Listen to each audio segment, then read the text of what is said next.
Hi అండి, welcome back to ముకుందాలో చూద్దామండి. One more beautiful and festive collection అండి. మంచి jute mushroom silk sari colour combination వచ్చేసి పింక్ కలర్ అండి. చాలా బాగుంది కలర్ అయితే.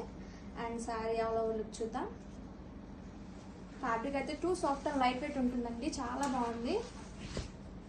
Have a look. Sari all over zari weaving బుటీస్ తోటి రన్ అవుతుందండి. అండ్ ఈ శారీకి హైలైట్ వచ్చేసి గ్రాండ్ వింటేజ్ వీవింగ్ బార్డర్ అండి, చాలా బాగుంది చూడండి. చాలా గ్రాండ్ లుక్ తో ఉందండి. అండ్ దిస్ ఇస్ ద పళ్ళు. రిచ్ వీవింగ్ పళ్ళు ఇచ్చారండి, సేమ్ వింటేజ్ వీవింగ్ పళ్ళు ఇచ్చారు, మ్యాచింగ్ టెసల్స్. అండ్ బ్లౌజ్ చూద్దాం. గ్రాండ్ జాల్ వీవింగ్ బ్లౌజ్ ఇచ్చారండి. అండ్ శారీ ఓవరాల్ లుక్ చూద్దాం. శారీని కొంచెం క్లియర్ గా గమనిస్తే మనకి మిడిల్ పార్ట్ మొత్తం లైట్ పింక్ వస్తుందండి. And both sides dark pink వస్తుంది. And both zari weaving borders తో హైలైట్ చేశారండి. Don't miss the sari, grab it.